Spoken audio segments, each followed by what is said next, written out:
Right path, wrong lane. Adam D. Richardson. TEDxCSULB.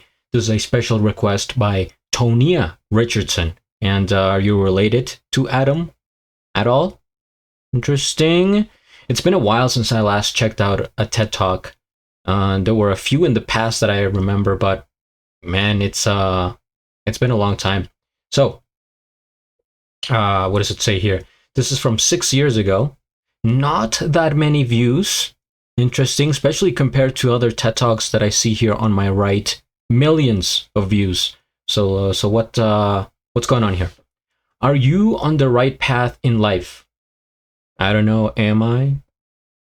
Well, I'll have to analyze myself after the video and take it from there. Adam D. Richardson is here to share his own story of how he may have been on the right path, but just had to switch to a different lane. He hopes his narrative encourages others to find their own right lanes. Adam D. Richardson is a mathematics instructor at California State University, Long Beach, and at Long Beach City College. He has a Bachelor of Science degree in Applied Mathematics and a Master of Science degree in Pure Mathematics. After graduating high school, he worked in the film industry in Los Angeles as an electric, a gaffer, and an editor before returning to school and discovering his love for mathematics. During and after receiving his bachelor's degree, he worked in the plastics fabrication industry as a fabricator and an operations manager. His current interests lie in ergodic theory, measure theory, fractals and fractal tiling, math education, and making mathematics-rich documents accessible for the visually impaired. This talk was given at a TEDx event using the TED conference format, but independently organized by a local community. Okay, so that's probably why it's independent, but still sort of under the TEDx umbrella. Man, this paragraph here, a bit complicated to understand, especially for a novice like myself. And I'm not the best mathematician out there. In fact, I don't think I did that well in school. However, I did memorize 73 digits of pi at one point. 3.141592653589793238. So that number is going to be stuck in my head for the rest of my life. I don't know. I just like up to that number, and that's it. Okay, so we're going to watch the TED Talk here. All right, no important messages. This is a longer video, so just keep in mind, grab some popcorn, fill up your water, put your headphones on. Let's go.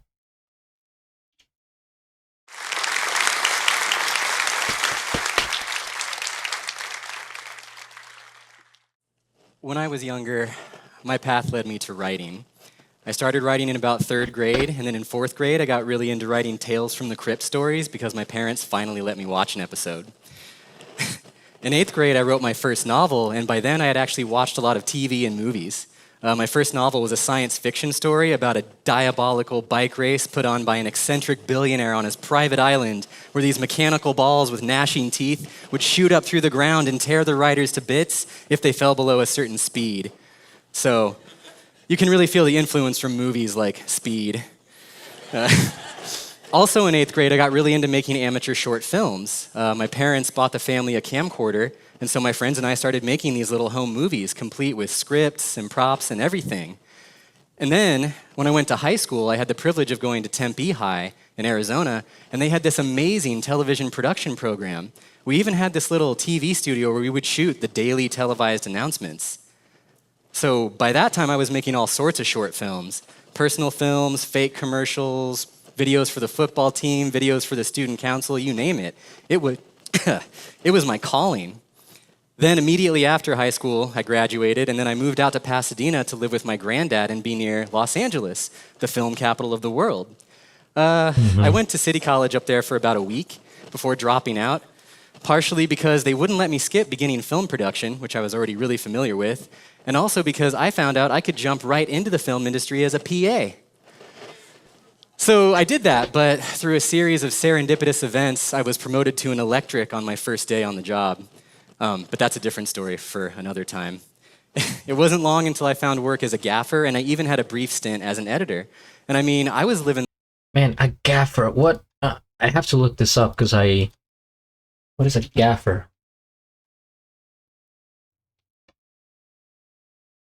A person in charge of others? A boss? Is that what that is? Like a supervisor? Oh, the person responsible for the lights and other electrical equipment used when making a film or television program. Okay. Just for knowledge, I had to look that up. In the life, right? I found work as a gaffer, and I even had a brief stint as an editor. And I mean, I was living the life, right? I was working in Hollywood, I was making movies, I was part of a creative process. It was great. But then, after a while, something didn't feel quite right.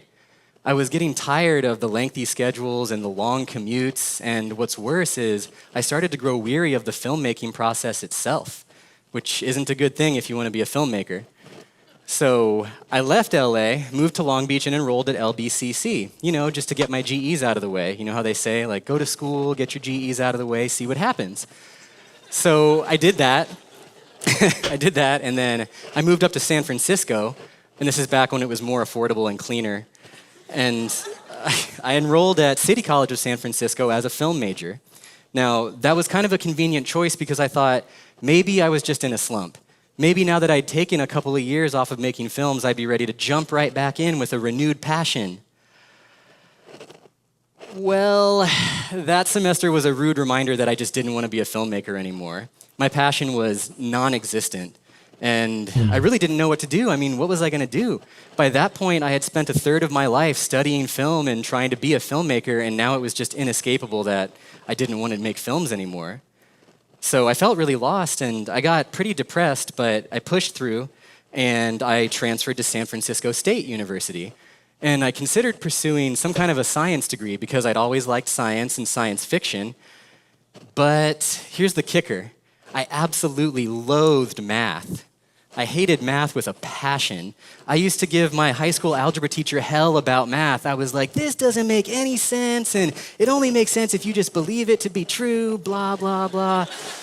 In fact, the only reason I passed Algebra 2 is because my friends and I made a movie for our final class project. It was called Indiana Cones, The Search for the Lost Conic. It had almost nothing to do with math at all, but we did flash the formulas for the conic sections on the screen for about 5 seconds. I guess that was enough to bump me up to a C. And then, actually, in fact, I had to retake the equivalent of Algebra 2 when I started at LBCC all those years ago. That's how far. I think I myself only got to Algebra 2. I never took calculus or trigonometry. That's as high as I go. Algebra 2, still haven't used it to this day. I'm not saying you should, maybe I should wait and finish the TED Talk before I talk about math and see what he has to say. Retake the equivalent of Algebra 2 when I started at LBCC all those years ago. That's how far behind I was. Then I took college algebra, and then I took pre-calculus at San Francisco State. Now that semester, my professor, Dr. Axler, who's amazing by the way, you might know him, he was writing a pre-calculus textbook, and he implored us to read the book, in part because it was the book we were using for the course, and he also wanted to know if there were any typos. And there were, and I found a lot of them. I think that was my real motivation to read, was to find the typos. But for the first time in my life, I started reading my math textbook, and surprisingly, I started to get better at math. It was actually kind of fun to do, and things were starting to click. And that semester, I actually got my first A in a math class ever, and Dr. Axler recommended that I take Calculus 1 in the summer. And I was like, whoa. Wait a minute, no, this A was a one-time stroke of luck for sure. I mean, I'm terrible at math. I've always been terrible at math. And now here's my professor telling me to take calculus in the summer. So I took Calc 1 that summer. And that was the summer that I fell in love with math. The following semester, I decided to major in math, and then I went on to get my BS in applied math and my MS in pure math, and now I'm an instructor here at Cal State Long Beach and at LBCC. Thanks. But He went 100% full into math, and look at him now.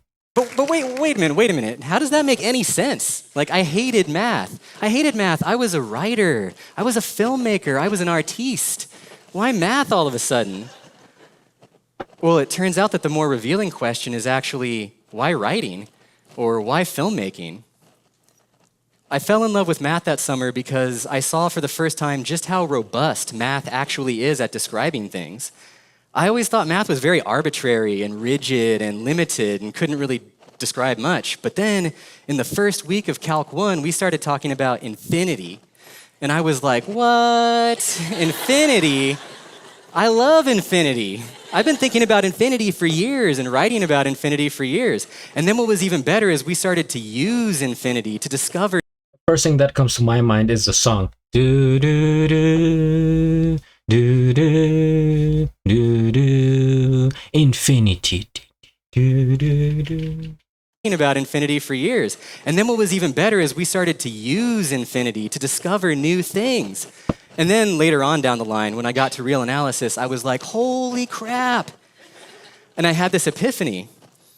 I realized that I wrote because I liked to communicate and share with others what I perceived about the world. I mean, that's not that far-fetched, right? I saw things and I wanted to share them with others. And then the transition from writing to film makes sense because film is a more effective method of communication.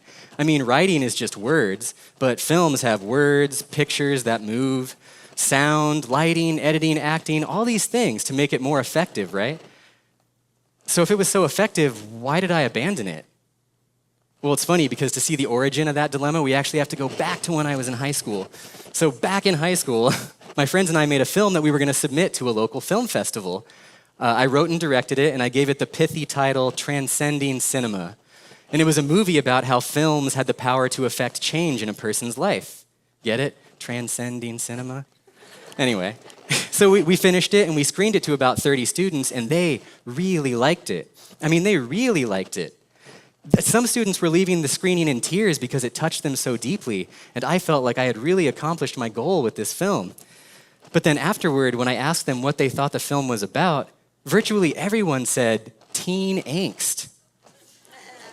What? No, this movie's not about teen angst. This is about how movies affect people. I mean, there were those kids in the first half watching the staticky TV screen, and then they all made major life changes in the second half. I mean, wasn't it obvious? Anyway, after that, I actually thought I had kind of failed, but I just kind of shrugged it off and thought, maybe I just didn't make the movie well enough. But later on in my life, when I was ruminating about why I didn't want to be a filmmaker anymore, I realized that I would never be able to make a movie that perfectly communicates the complex ideas that I find fascinating. I was coming to terms with the subjective nature of art. Art lacks objectivity most of the time, and no matter what I said or how I said it, using film, somebody could and would perceive an entirely different idea than the one I was trying to communicate. And I really didn't like that. Now, just for the record, I'm not trying to lambast the subjectivity of art or anything like that. I love art. I still make art. And if you want to get meta, technically this talk is an act of artistic creation. But I have no idea if y'all are going to understand what I'm trying to communicate up here. So that subjectivity just wasn't sufficient for me. And that is why I had grown weary of the filmmaking process. All of that work to make a movie just didn't seem worth it to me anymore if somebody was going to completely misinterpret my art. I realized I was looking for a language. I was looking for a particular voice. I wanted to be able to speak perfectly clearly with others with zero loss in translation. When I spoke about a thing, I didn't want anybody to be able to perceive it any differently than the way I was trying to communicate it. I'm talking about this, not that. Well, that was the truth about myself that it took me a lifetime of exploration to discover. I mean, I think we've all felt the frustration that comes along with really trying to communicate clearly with others, right? Whether it be about something objective like directions to the store or something virtually indescribable like love. Well, for me... Yeah, speaking of which, I feel like he's a very good communicator. super well, public speaking, his voice, calm, collected, doesn't seem nervous at all. Very good memory, few pauses. Like he's a good speaker overall. I've been thinking that the whole video. Directions to the store, or something virtually indescribable like love. Well, for me, that frustration turned out to be very acute and very subconscious. Math was the language I was looking for. Math is a language that we use to describe ideas and communicate about them with others. But here's the best part. Math is the only language humans have ever developed that has the ability to communicate an idea with perfect fidelity. And it's rigorous, it's precise, it's logical, and anybody can do it, completely regardless of ethnicity, nationality, ability, sex, gender, height, weight, favorite food, favorite color, all of that. Mathematics, my favorite anime, transcends all of those things and gives a person the ability to communicate with another in a perfectly clear, objective way. And because of that, it allows us as human beings to dig deep into the complexities of reality and the imagination and make the ideas there universally communicable. I mean, that's an amazing ability for a sentient creature to have. It's just such an amazing thing. And the best part is, once you can read and write and speak the language of math, it reveals these mind-melting truths about reality and our existence in general. Here's one of my favorite examples, okay? The set of rational numbers has measure 0. Got it? Okay. No, so what that means is, if I were to take a bowl and put all of the real numbers in that bowl and ask you to pick one out at random, there's a 0% chance that you would pick out a rational number like 2 or 3/4 or 17.88888888. But that means there's a 100% chance that you would pick out an irrational number like pi or e or the square root of 2, one of those funky numbers. So in essence, the irrational numbers that can't be written as a ratio of 2 integers, they make up all the weight of the real line. Now, what's fascinating about that, or disturbing, depending on how you look at it, is that all of the numbers we use in our daily lives are rational numbers. Think about any number that you use when you talk about time or length or money or anything like that. It's a rational number. Even computers cannot conceive of irrational numbers because they have to terminate their processes. So when you hit that button on your calculator, the pi button, and it spits out that number on your screen, that number is not pi. That's a rational approximation of pi. What your calculator does is it stops computing pi at a certain point and cuts off the infinitude of decimal places down the line. But doing that makes the result a rational number. So, all of the numbers that you and I use in our daily lives, all the numbers that we use to develop all the amazing technology we surround ourselves with, is based on a set of numbers that is so small that it comprises virtually none of the numbers that actually exist. That's what we build our world on. That tiny little bit. Anyway, people are... Well, I mean, I don't think I'm even qualified to talk about this, but it's because it makes it simpler, right? If we're talking, what he's saying is that for the most part, we use rational numbers instead of irrational, meaning most numbers are irrational or rather they don't end, and then they have a bunch of digits for after each decimal point, and therefore it's harder to even say the number.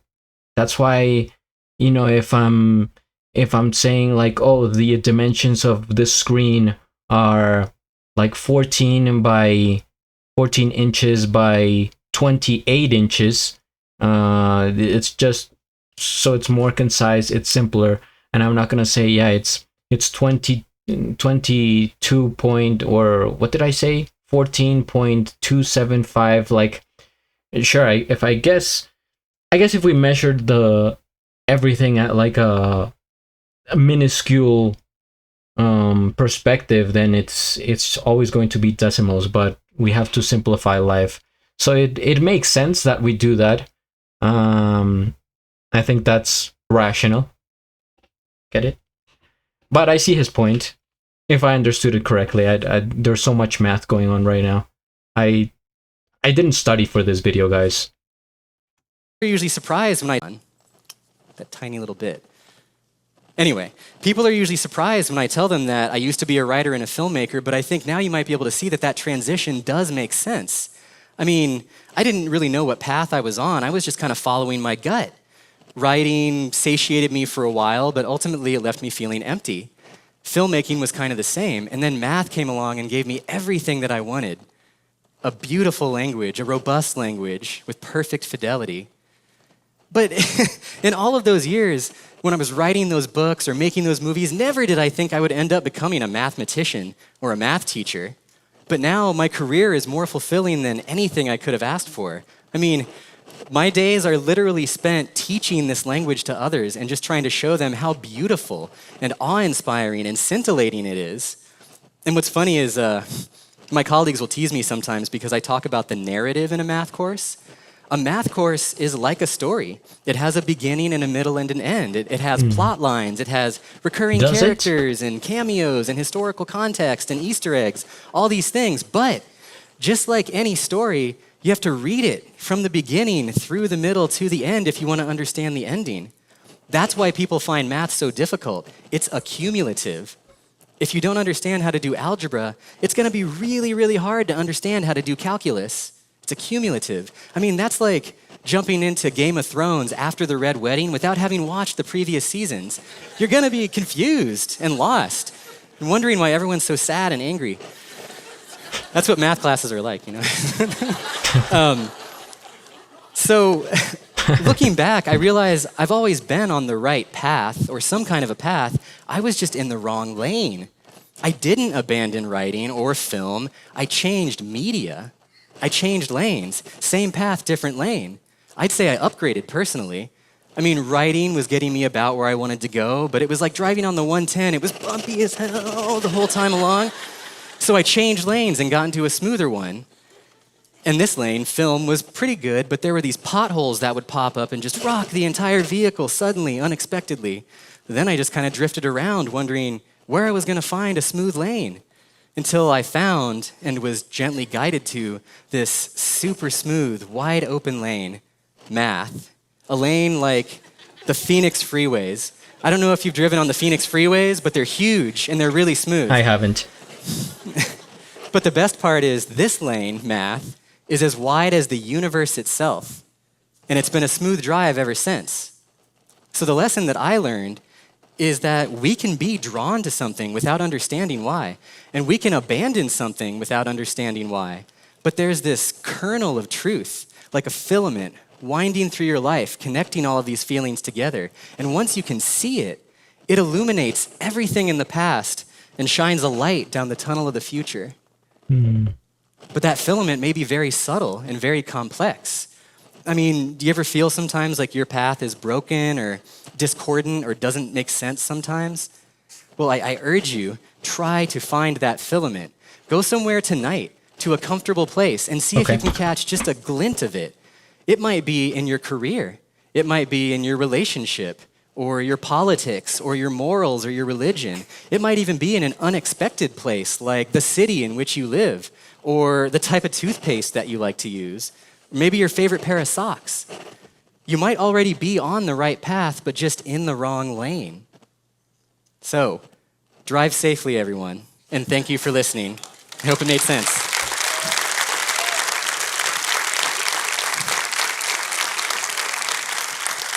See?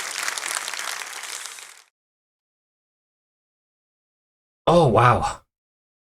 Well, first of all, he has such a really, like a nice voice to listen to, and really good speaker, storyteller.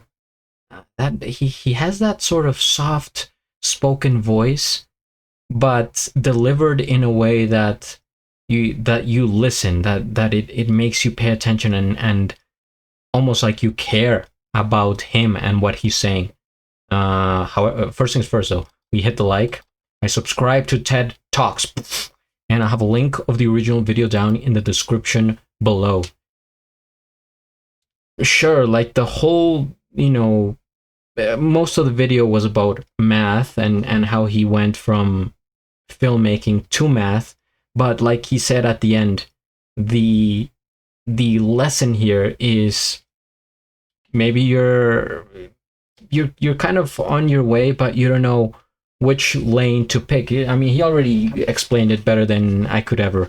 So, man, it just has me thinking about my life, my choices, the decisions I have made throughout the years. And, to go along with what he said with infinity and things like that, I've always thought that in life is like a tree. There's so many branches, you can just spread out. There's no direct or like a specific thing that you have to do. When I was in my early 20s and I had gotten out of college, and now my TED Talk is starting here, so please pay attention. I would see, on Facebook, social media, colleagues of mine, friends in high school back in the day, and they're like, yep, I have my steady job. I'm an engineer at this company, or I'm a manager, I'm whatever. I have my wife, I have my 2 kids, I have this dog. We just bought our new house. Look at how beautiful, look at how great. Oh, and here's my brand new car. And I was thinking, like, so that's success. That's what life should be like. I was thinking back in the day. And now I'm like, oh, this, it's not, it's whatever. Every person has a different take, a different idea, and things are flexible, I find. Right now, I am less scared or anxious to make choices. Like he said, maybe go out, explore, do different things, and you will find things that you like. And I completely agree, because just try new things, even if you don't think that you're gonna like them, for the experience. That's literally life. That's what life is about. Just moments and things that you do, and then that you learn, memories, adventures, stories, trips, things like that. So now I'm very open-minded in what I do, what I listen to, what I watch, and it has made me more like fulfilling, happier, I would say, getting all this information. Even like watching this TED Talk about math. Again, I'm not really into math. I think maybe if I do what he did and take a course and stuff like that. And that's the other thing. What makes the difference here, I would say, is a really good teacher, instructor like him. If I had him as a math teacher back in high school, maybe that would have made all the difference, not only for me, for other people in the class and stuff like that. Not that my math teachers were bad or anything, but, well, one of them was, and I think she got fired eventually. But most of them were just fine. They were, they were normal. He's really, like the higher level, next level of teacher, because he really appreciates it, he understands it, he lives for it, and it's not just a job for him, right? He really finds purpose in helping students. Like he said, he spends his whole day, teaching people about the beauty of math and all the things that go along with it. So he's of course loves the subject, and therefore he's going to do a better job teaching it. And maybe that's why we need, well, first of all, more budget for the education system, so that it encourages people to be teachers. But anyway, I'm getting carried away, and this is going to be a long video. But yeah, I completely agree with his lesson, with his final message, and this should have more views. I mean, like I said, even if you don't enjoy math, you don't have to understand the video. It's a really good delivery. the story and with jokes. And that's the thing. He looks like such a math teacher, a bit of a nerd, right? With the shirt, the pens on the pocket, the tie. So he's like a bit goofy looking. The way he talks is very nice. So you listen. He has some jokes, and he's passionate about the subject, which I really enjoy. So yeah, thank you, Tonia, for suggesting this. Did not expect it, and I think I might show this to other people. Yeah, we have to spread the message, right? That's how things get better, I would say, because if the video doesn't reach the people that need to see it, then what's the point? But yeah, thank you for watching. I appreciate it. Hit the like, subscribe, and at the end, do a flip. Till the next.